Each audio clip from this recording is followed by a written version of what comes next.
with Nan Hayworth and Madison Desiota. We've also got Jessica Tarloff. Madison, this is going to be a mess for a while, I think.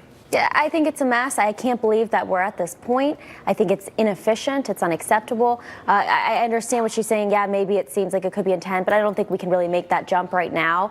But at the same time, this is not acceptable. We can't allow this to continue. We need to make sure every single person's vote is counted and no extra. Do you think, Nan, I know a former Republican congressman, that it looks bad to assign sinister motivations to the other side? And we don't know. We really don't know. It does, Neil. And, of course, here's the thing. When there is an election supervisor who is so obviously incompetent, and this is not a new situation for her, unfortunately, it leaves the results of an election open to question. I mean, how can you have invalid ballots mixed with valid ones and not know which are which?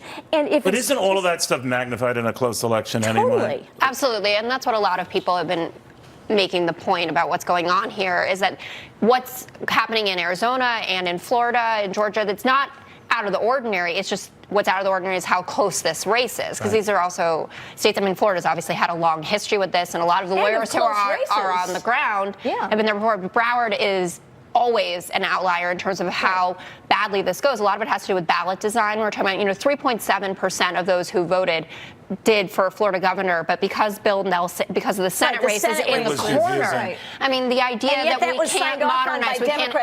Very good point. Exactly. Both parties signed off on this, and they thought after 2000, you weren't, I know, born then, but what I remember. I was 8 in 2000, Neil. I was 4. Oh, stop. There you For go. God's sake. You have That's almost like rubbing it in. You should just let the joke go. I was already an AARP at that time. What I remember, though, is that they said, we've got to make these ballots simple. We've got to make them clear. Yet, to Nan's point, both parties wrote off on this, Manhattan Yellow Pages thick ballot that confused, as Jessica said, a lot of people. They never learned.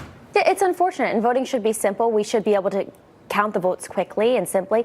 And this is, I think, to Jessica's point, something that does happen all the time. This isn't just happening in 2018. This happens in so many elections, and because a lot of the elections aren't as close, people don't care and pay no attention to it. Right. So this is something that needs solved nationwide, and it needs solved quickly, because in 2018, this should not be happening. But it is a testament to, so mail-in ballots, I understand the value there. Obviously, you can't have any sort of hacking when it's you, like, at home.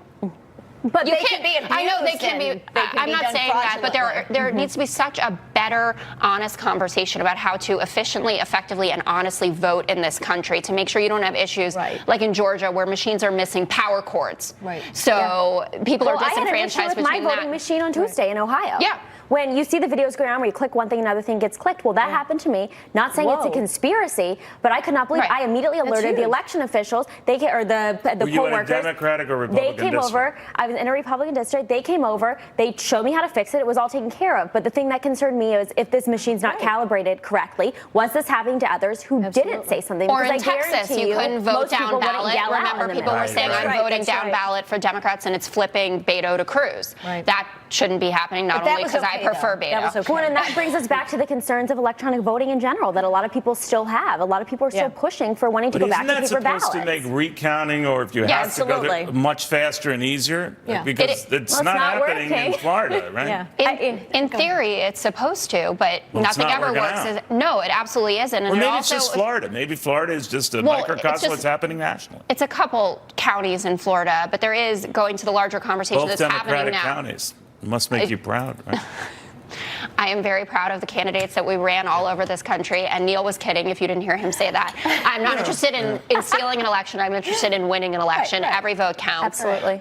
But people understand the concerns about Broward. Don't you think that, let's say the candidates who we thought one did win, when all is said and done, are Democrats going to leave this out there with an asterisk? I think that some will, but people had George Bush with an asterisk until 2004 when he won an overwhelming majority. And Mark Elias's comments were troubling because he said he was going to Florida to win that election.